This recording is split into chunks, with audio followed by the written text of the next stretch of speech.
ستستمع الجمعية إلى كلمة صاحب الفخامة داليا غريبوسكايتي رئيسة جمهورية ليتوانيا. أطلب إلى مسؤول المراسم اصطحاب فخامتها.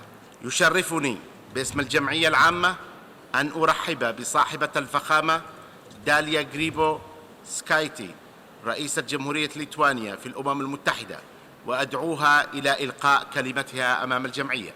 فلتتفضل.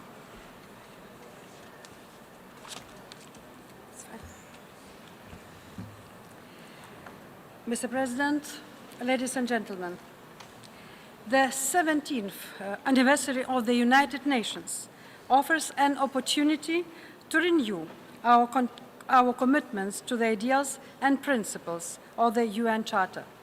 Today, those ideals and principles are threatened in so many ways around the globe. We are witnessing the largest displacement of people since the Second World War.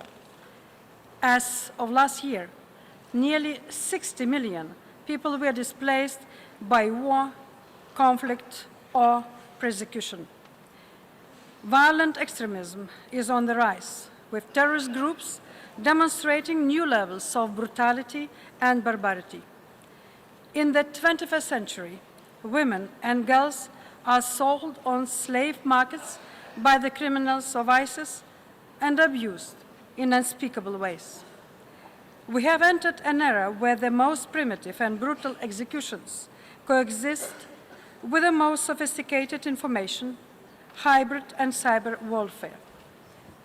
In the middle of Europe, the UN Charter has been breached with no consequences. Last year, Russia annexed Crimea. Kremlin seeks to rewrite history and redraw the borders of post-war Europe. Even in the context of the multiple crises and security challenges the world is facing today, the annexation of Crimea and military aggression in eastern Ukraine stand out because of the implications for the future of international peace and security. These acts strike at the very core of the international law and the universally accepted norms of behavior that have allowed the world community to survive without world wars for 7 decades. We cannot pledge respect for the UN Charter and ignore its breaches at the same time. Our collective failure to stand up for the underlying principles of independence, sovereignty, unity, and territorial integrity of Ukraine would have far-reaching negative repercussions for the international order. The occupied territories of Ukraine, Georgia, or Moldova are full of red lines that we have drawn ourselves but never acted upon. Again, we are reminded that if you close your eyes to crimes, they do not disappear. They spread, grow, and finally they take over. That is why it is our duty to uphold the international humanitarian and human rights laws and to seek accountability when these laws are violated. Vetoing a Security Council resolution commemorating the Srebrenica massacre or a tribunal for the downing of MH17 is unjustifiable and an insult to the memory of the victims. It also raises questions about the relevance in the 21st century of the Security Council as it is today.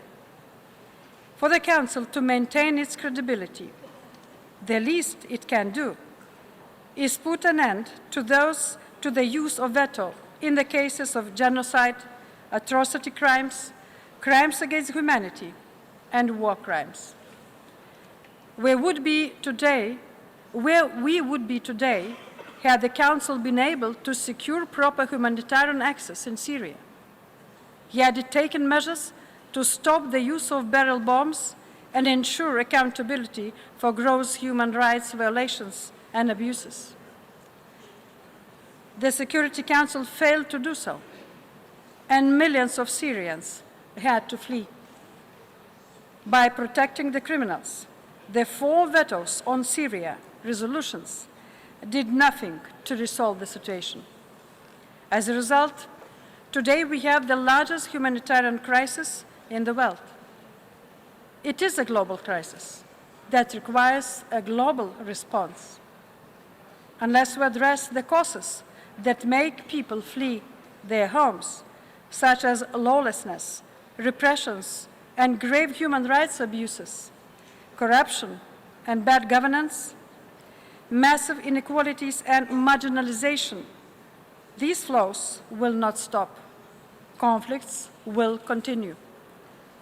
Lawlessness breeds the worst of the worst: extremism, radicals, and terrorists. We simply cannot afford this to happen. We live in times when old challenges and threats are enhanced by new ones. At the 70, the United Nations must be adapted to the realities of the 21st century and have the necessary tools to operate. The United Nations must do much better tackling their underlying causes and not merely the symptoms of the problems and conflicts at hand.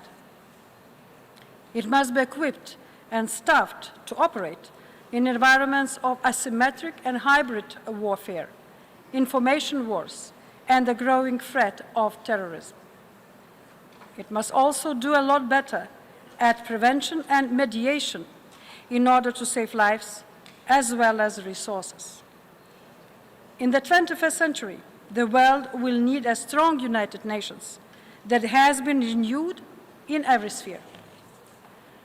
Either we act now and shape globalization through cooperation and partnership, or the crises and conflicts of the globalized world will force us to respond at a much greater cost to all of us. The United Nations will cease to exist if people stop believing in it. Through our enforced activities, 70 years after founding of United Nations, we must show that we continue to believe firmly in this organization that we all share. Thank you. الجمعية العامة أود أن أشكر رئيسة جمهورية ليتوانيا على الكلمة التي ألقتها للتو.